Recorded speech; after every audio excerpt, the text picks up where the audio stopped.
ในตอนบ่ายของวันที่ 3 มิถุนายนนี้ชาวหนุ่มวัยหนุ่มจิตอาสาจากโครงการมื้อละถง One Bag a Day และรายการเปิดใจวัยหนุ่ม Open Heart Open Web ได้จัดกิจกรรมขบวนการเก็บขี้เหงื่ออยู่บริเวณหลังสนามกีฬาแขวงจำปาสัก เพื่อร่วมชมเชยวันสิ่งแวดล้อมโลกครบรอบ53 ปี และวันสิ่งแวดล้อมแห่งชาติครบรอบ27 ปี ที่จะครบรอบในวันที่ 5 มิถุนายนนี้ กิจกรรมดังกล่าวได้รับความสนใจและการเข้าร่วมอย่างคึกคืนจากชาวหนุ่มวัยหนุ่มจิตอาสาและภาคส่วนต่างๆ ในโอกาสนี้ท่านประธานคณะกรรมการปกครองแขวงได้ให้การสนับสนุนกิจกรรมด้วยการมอบกระสอบสีเหลืองจำนวน400หน่วยมูลค่า1ล้านกีบโดยมีองค์การปกครองนครปักเซเป็นผู้ตั้งหน้ารับมอบเพื่อนำใส่ในกิจกรรมอนามัยสิ่งแวดล้อมพร้อมกันนี้3องค์การจัดตั้งมหาชนของแผนกกสิกรรมและสิ่งแวดล้อมแขวงจำปาสักก็ได้เข้าร่วมและประกอบส่วนสนับสนุนอุปกรณ์จำนวนหนึ่งให้แก่กิจกรรมโดยมีทานปริญญาเอกแสยสิทธิ์วิรพัฒน์และทานปริญญาเอกนางดวงมณีหลวงมณี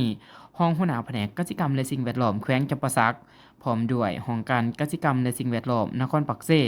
3องค์การจัดตั้งมหาชนขันแขวงและกองบัญชาการป้องกันความสงบแขวงเขาห่วมและสามารถเก็บขี้เหงื่อได้ทั้งหมด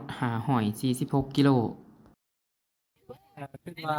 การปกป้องรักษาสิ่งแวดล้อมในฐานะการนำพาสนุนนี้ข้าพเจ้าคิดว่ากิจกรรมในครั้งนี้จะเป็นส่วนหนึ่งเพื่อปลูกจิตสำนึกแก่สนุนเยาวชนในกลุ่มเพื่อแฝงที่พ่อแม่เป็นผู้ที่ร่วมบททบคือนครปักเซเห็นได้ความสำคัญในการปกป้องรักษาความสะอาดสวยงามของสิ่งแวดล้อมเพื่อเป็นให้ตัวเมืองของพวกเราที่เป็นสีเขียวและมีความจบงามเพื่อเป็นให้แขกไปไทยมานั้นมีความสนใจอย่างมากที่สุดนครปักเซคือผู้เป็นภาษาหลายขึ้นอ่า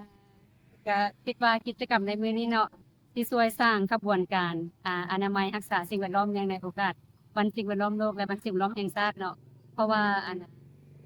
กิจกรรมโครงการมื้อเป็นของดีเนาะก็คือเป็นการริเริ่มจากคนหนุ่มเนาะคือว่าเป็นการเอิ้นว่าใช้หัวคิดประดิษฐ์สร้างเนาะในการสร้างกิจกรรมอนามัยสิ่งแวดล้อมและจากกระบวนการน้อยๆแต่วันนี้คิดว่ากระบวนการได้เติบโตกว้างใหญ่เนาะและคิดว่ากระบวนการมื้อนี้ก็สิได้สร้างการหัดเปลี่ยนเนาะ ให้สังคมอย่างน้อยก็เห็นว่าเรื่องว่าขี้เหงื่อพวกเราบ่ได้ทิ่มเนาะแต่ว่าพวกเราก็คือว่าเป็นจิตอาสาน่ะเนาะมีความเสียสละอนามัยถ้วยก็น่าจะเป็นอันหนึ่งช่วยกระตุ้นจิตใจผู้ที่ทิ่มขี้เหงื่อเนาะอย่างน้อยก็ให้หยุดคิดก่อนหั้นน่ะว่าขี้เหงื่อที่เราทิ่มมันได้สร้างปัญหาให้กับสังคมเนาะแล้วก็มีกลุ่มคนจำนวนหนึ่งหรือว่าจำนวนหลายที่ว่าอาสามารับผิดชอบซึ่งว่าพวกเราบ่ได้เป็นผู้ทิ่มเนาะแต่ว่าพวกเราแบบเอิ้นว่ามีความเต็มใจที่จะเก็บเงียนเพื่อความสะอาดสวยงามของบ้านเมืองหั้นน่ะ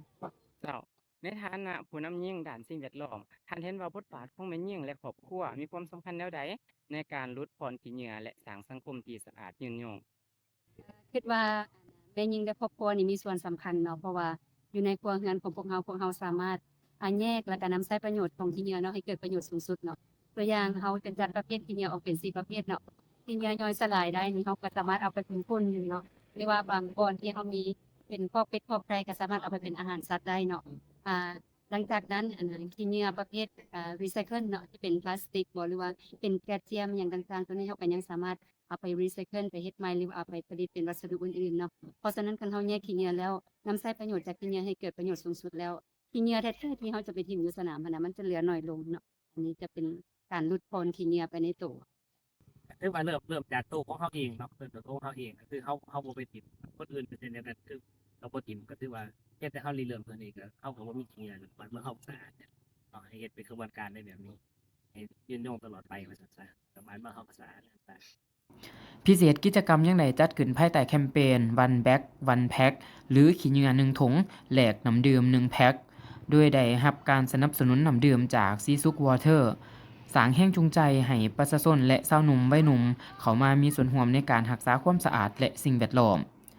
กิจกรรมในครั้งนี้บ่เพียงแต่เป็นการแสดงออกถึงความรับผิดชอบต่อสิ่งแวดล้อมของชาวหนุ่มวัยหนุ่มเท่านั้นแต่ยังเป็นการสร้างจิตสำนึกให้สังคมหันมาให้ความสำคัญต่อการคุ้มครองขี้เหงื่อและรักษาความสะอาดของสถานที่สาธารณะและการร่วมมือกันสร้างนครปักเซให้สะอาดน่าอยู่และเป็นมิตรกับสิ่งแวดล้อม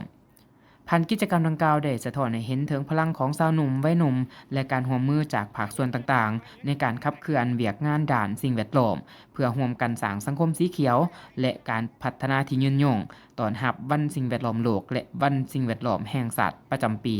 2026